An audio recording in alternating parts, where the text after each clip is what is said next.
Hello there guys, welcome to another of my videos. So today Manchester United have been linked with Thiago Alcantara from Bayern Munich, and we could hijack Liverpool's interest. Now I think Bayern Munich have said that they want around £27 million, which is a cheap solution. Now Karl-Heinz Rummenigge, who is the CEO of Bayern Munich, he has said that Bayern Munich do expect a transfer offer within the coming days.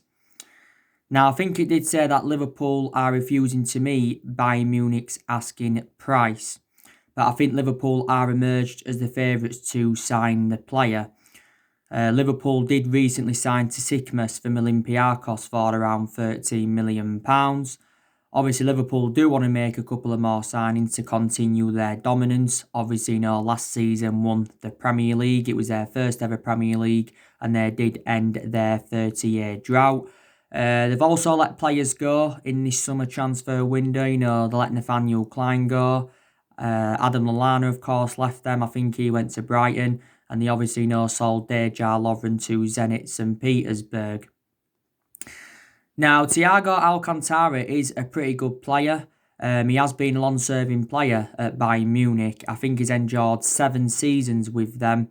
He has made around 150 appearances in the Bundesliga. He's under contract with Bayern Munich until 2021, so his contract does expire sometime next year. Bayern Munich did pay around €25 million for him from Barcelona back in 2013.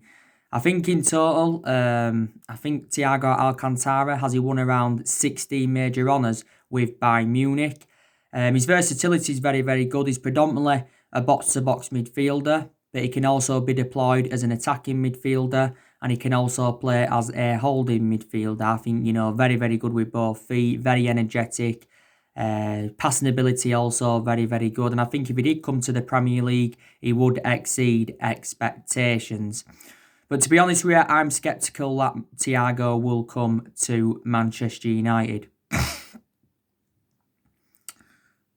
So that is the latest news on him. But Liverpool have been in for him for the vast majority of this summer transfer window. At one point, it said that Liverpool had reached an agreement to get him. And at one point, Liverpool were only willing to pay around £18 million. So, yeah. Now, I just want to give you a bit more additional information on Donny van der Beek from Ajax. Now, reportedly, Donny van der Beek has told his teammates that he's joining Manchester United. Now, Donny van der Beek recently got left out of Ajax's squad for their game against Frankfurt. I think Ajax did win that game by 2-1, but Donny van der Beek actually refused to play in that game, and he's reportedly told Marco Overmars and he's told Edwin van der Sar he will not be playing for Ajax again. Now, Donny van der Beek has scored around 41 goals in 175 appearances for Ajax in all competitions. Now, up until this point, Donny van der Beek has spent the entirety of his playing career with Ajax. I think he's enjoyed like 12 years with Ajax. Obviously, joined their youth setup in 2008. He was in their youth setup for around 7 years. Made his senior debut in 2015. Donny van der Beek has got a contract with Ajax till 2022. In the 2018-2019 season, Donny van der Beek was key for Ajax progressing to the Champions League semi-finals. They also won the domestic double in the 2018-19 season. Now, we're not the only club that are in for Donny van der Beek. You've obviously got Tottenham. They've recently expressed their interest. Obviously, before Ronald Koeman was officially appointed as Barcelona manager, he said he wanted Barcelona to sign Donny van der Beek, and he said it was his priority signing. He did actually say earlier on this year that Real Madrid had reached an agreement to get Donny van der Beek for around £47 million. But yeah, it's a cheap solution. I think we can get him for around, is it £40 million or is it €40 million? That equates to around 36 million in pounds sterling. Fabrizio Romano has recently spoken about this, and he says that Man United have been scouting the player for months. and we have been in negotiations with his agents for weeks. So there's actually a good chance now we could get Donny van de Beek on the board. There's also a few numbers that he could choose from. You know, we've obviously got number 7 vacant. Obviously, no number 11's available. Obviously, no, we've got number 11 vacant at the moment. You know, do you think, we could put him in number 6 there again? Probably not, because Paul Pogba's our number 6. The number 8's also another option, but obviously Juan Mata plays as our number 8. I think if we signed Donny van de Beek, we probably could play him alongside Paul Pogba and Bruno Fernandes in our midfield. But then the question is, what would happen with the likes of Matic, Fred and McTominay?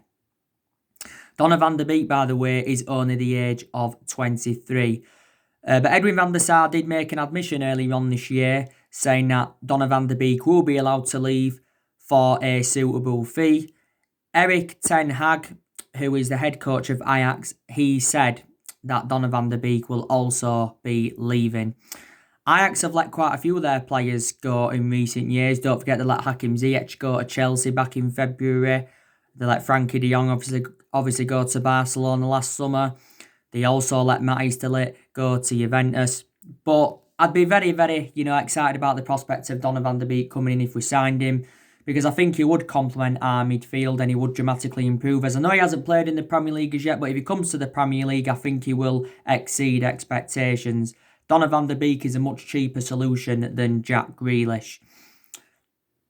Because Jack Grealish is too expensive. Villa revealed their asking price and they do want around £75 million. So there you go. But I think that Ole Gunnar Solsjaer does need help at Manchester United. And I think if he doesn't get the help that he wants, then I think Solskjaer will fail as Manchester United manager. Now, like I said, Man United are losing patience with the board. We've been very, very critical of Woodward and the Glazers for several years. Obviously, Woodward's been at the football club since 2012, and the Glazers have been at the football club since 2005. So Woodward's been with Man United around 8 years, and the Glazers have been with us around 15 years. But there's main explanations, why we've been very, very critical of them, reflecting on how poor our recruitment policy's been for several years. We've also overpaid for players in recent years. 75 million for Lukaku, 89 million for Pogba, 50 million for Fred, 40 million for Matic, 80 million pounds for Harry Maguire. And I think we've made a lot of mistakes in the last 7 years, and that's one of the main explanations why we have been so inconsistent. But Woodward did actually say that he was determined to back Ole Gunnar Solskjaer in this summer transfer window. And he did say at the first part of last season, when we went through that terrible period, he said that Ole Gunnar Solskjaer's job is safe. And the Glazers said, they're willing to back Solskjaer in this summer transfer window. But I think, if we complete the signing of Donny van de Beek, then, Ed Woodward has confirmed his next 2 priorities. And that's obviously, to get a right winger in and get a centre-half in. Because quite clearly, Solskjaer's looking to improve the squad. I think Solskjaer's progressing as Manchester United manager. And I don't think he's to blame on the lack of transfer activity in this summer transfer window. Because Solskjaer's even publicly come out and said that Man United have got to spend money in this summer transfer window. And he obviously instructed our board to go and get his preferred targets. I think Solskjaer said he wants Manchester United to make around 3 signings in this summer transfer window. And he's obviously identified the areas in the squad where he does want to strengthen up. I think at the end of last season, our transfer budget got revealed, and it says we have got around £140 million to spend. Obviously, there's still a lot of rumours going on regarding Jadon Sancho from Borussia Dortmund. I think there's a lot of Manchester United fans now that are convinced that Sancho won't be coming to the football club, so they have fully disregarded it. But Sancho, of course, is our number 1 priority target. I just think Sancho's too expensive because Borussia Dortmund have said that they want around £108 million. We are not willing to meet their valuation. Obviously, we've been looking at a lot of alternatives to Sancho because there is much cheaper solutions than him. But I think we will make at least one signing in this summer transfer window. But my element of concern is, as I've said several times, there's teams around us that are recruiting very, very well. You've obviously got, Chelsea. They've done very, very good business so far. Obviously, they've got the likes of Ziyech in, Werner in, Ben Chilwell, Malang Sarr, Thiago Silva. I think they're close to getting Kai Havertz, so they could be now of a shout for this season. Even Tottenham have brought a few players in recently. They just recently got Doty. They got Joe Hart on a free. And they also got Holberg from Southampton. Liverpool, like I said, they recently signed to Sikmas. You've got Manchester City. They signed Ferran Torres from Valencia and Nathan Ake from Bournemouth. Arsenal, they recently signed Gabriel Magalhaes from Lille. And obviously, they got Willian on A3. Even Leeds United, they have made a few signings. But this summer transfer window is Ole Gunnar Solskjaer's fourth transfer window as Manchester United manager. Well, actually, in Solskjaer's first transfer window at the club, we didn't make any signings. But obviously, last summer, we made 3 signings. We brought Daniel James, and Wan-Bissaka and Harry Maguire in. And in January, we brought Bruno Fernandes in. And obviously, we got Odion Ighalo on loan. Just after lockdown, we extended Odion Ighalo's loan until January 2021. So Solskjaer spent just over £200 million on these players. We've also brought a few academy players in. But like I've said to you, we've got around 12 or 13 players in the squad at the moment that Ole Gunnar Solskjaer can rely on, but he should be relying on much more than that. Like I've said to you on my other videos, I think Solskjaer is in a similar situation to what Jose Mourinho was under. Obviously, in the summer of 2018, Jose Mourinho made it clear to our board that he wanted a centre-half in. Obviously, never got a centre-half in. The board basically weren't backing him. So this is one of the main explanations why he got sacked, Jose Mourinho. But like I've said, Solskjaer has been at Manchester United now, is it around 20 months? And I have taken positives from his tenure so far. Like I said, I think our recruitment has improved under him, to be fair. I think Solskjaer's promoted the youth very, very well. He's also got rid of a lot of the deadwood since he got recommended into Manchester United.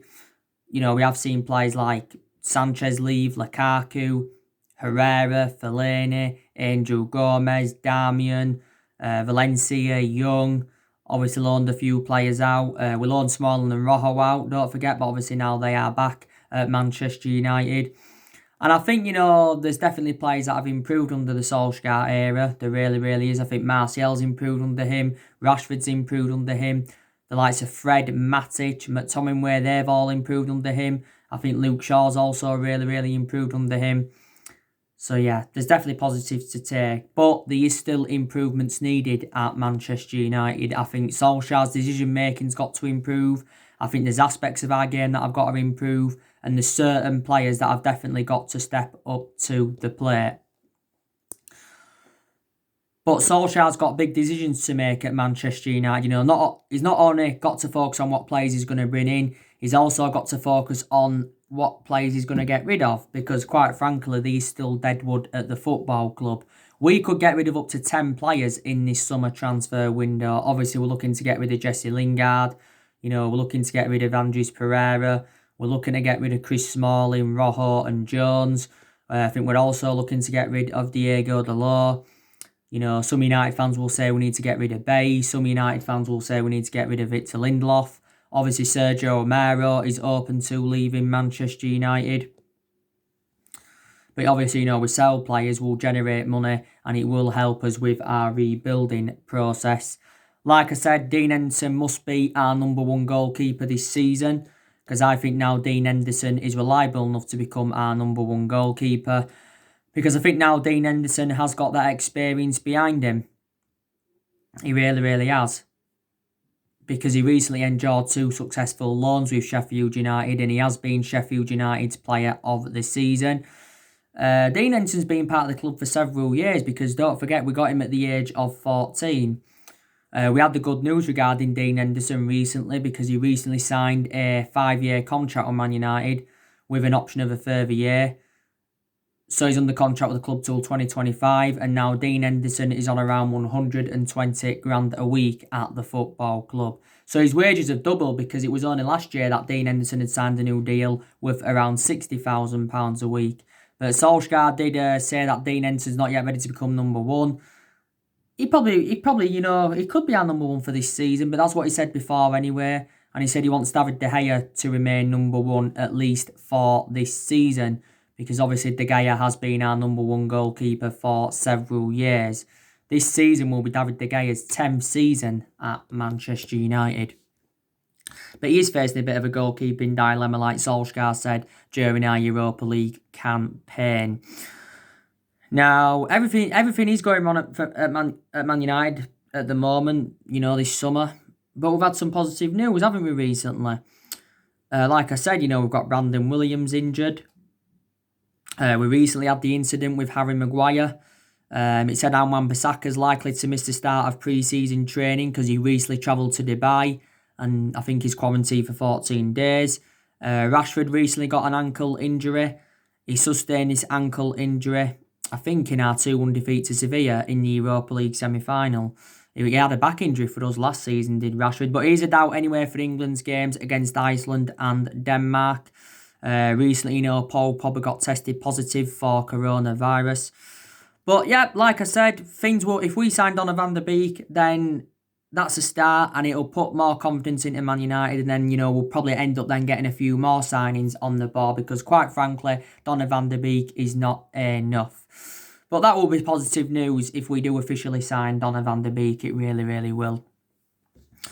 But he obviously wants to move to the Premier League anyway, like he said before. But like I said, this season is the big test for Solskjaer. Obviously, this season is his second full season at the football club. Obviously, last season was his first season at the football club. And to be honest with you, I thought he did very, very well in his first full season. To say that we enjoyed our worst start ever to a Premier League season at the first part of last season. But Solskjaer exceeded most of his expectations. Obviously got us qualification for the Champions League. Also got us third. And also got us to 3 semi-finals. We got to the FA Cup semi-final, we got to the Europa League semi-final, and we got to the EFL Cup semi-final. But Solskjaer did say that semi-finals are not good enough. But if we do make signings in this summer transfer window, our expectations will be this season to challenge for the title. And the other expectation probably will be to win a major honour, because we haven't won a major honour for over 3 years. And that's the first time this has happened in 31 years. And we've not yet won out in terms of silverware under the Ole Gunnar Solskjaer era. So there you go. But if we don't make any signings in this summer transfer window, we probably will. But if we don't, for prime example, then we'll have to set new targets for this season. Probably then the expectation would be to finish in the top 4. But we get a few signings, and I think we're good enough, to challenge for the league. Because we want to be up there competing with the likes of Manchester City and Liverpool. Obviously, we haven't won the Premier League since 2013. The last time we won it was obviously in Alex Ferguson's last season. So we haven't mounted a title challenge up for the last 7 years. But I don't know if Solskjaer has the foreseeable future for Man United. I really, really don't. I think this season will tell the story if he is the right man. Obviously, if things weren't to work out this season, and then possibly Solskjaer could be sacked. But like I said, even if he wasn't to get his players he wanted in this summer transfer window, he could still get the sack, or his job could be in danger, even though it isn't his fault, But like I've said to you before, Solskjaer is inheriting a squad that is worth £700 million, disregarding what he's spent. Because obviously, Mourinho, he brought 11 players into the football club. Solskjaer's inheriting them.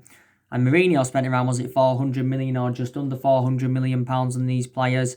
Louis van Gaal, he must have brought around 16 players in his 2 years at Man United. Spent just over 200 million pounds. A lot of the players that Van Gaal brought in have now left over, but there's still a few players even in the Van Gaal era. Moyes, he enjoyed 8 or 9 months at the club, and he spent around 67 million on 2 players. He bought Juan Mata and Manny and Fellaini in. And, there's still a few players here from the Alex Ferguson era. So, like I've said to you, Solsjaer still in the process of rebuilding, and it is a transition period, and it has been a transition period for a while. Really, really has. But in the last 7 years, Man United have really, really been playing catch up. You know, we've recruited a good 32, 33 players in total since Ferguson left. I think a lot of the players we've brought in over the years, we shouldn't have. A lot of the players we've brought in over the years, were the wrong calibre players for Man United. But on the other hand, there's some players we've brought in who we shouldn't have got rid of. You know, shouldn't have got rid of Herrera, I don't think. Shouldn't have got rid of Romelu Lukaku. You know.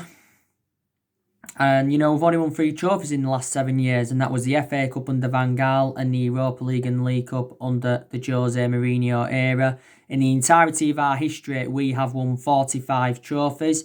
Obviously, 38 of them trophies came under the Alex Ferguson era. But like I've said to you before, I just think it's going to be hard for any manager at Manchester United to replicate Ferguson's legacy or to last as long as Alex Ferguson did. But Solskjaer's learned quite a lot since he got appointed in, hasn't he? You know, he does now know his best 11. I think he also knows his best formation. You know, he's got that managerial experience behind him now. You know, Man United is the 3rd club in his managerial career. I think Solskjaer's managed around 77 games in the Premier League for us. I think he's just got under 2 years left on his current contract with Man United, by the way. I think minimum he will see out his contract. But there's still some Man United fans that think that Solskjaer isn't the right man. And some Man United fans think we've got to recommend a manager in with a proven pedigree, such as a Jurgen Klopp from Liverpool or a Pep Guardiola from Manchester City. But at the end of the day, Solskjaer is a club legend. Obviously, we've got Crystal Palace on the opening day of the Premier League season. That should be a win for Man United. It's going to be interesting to see what lineup we go with. Solskjaer will go with his strongest 11 because we'll have a fully fit squad by Palace. I think we've only got 3 injuries at the moment. That's Luke Shaw's been out with an ankle injury. Phil Jones and Alex Tuanzebe, of course, have been out with injury. But it's very, very imperative that we do have a strong start to this season. It really, really is. But yeah, Solskjaer's been Manchester United manager now for nearly 2 years. I think this is obviously, including, the 3 months when he came in as interim manager and obviously, did very, very well. You already know the news on Lionel Messi from Barcelona. I think he's probably going to be going to Man City. Very, very sceptical that he's coming to Man United. I was reading reports regarding Lionel Messi recently, and it did say that Man City could offer up to 3 of their players plus 90 million for Lionel Messi. And those 3 players are Eric Garcia, Bernardo Silva, and I think it said Gabriel Jesus. But I think Lionel Messi's told his father that he wants to go to Man City. His father was recently in Manchester negotiating about it.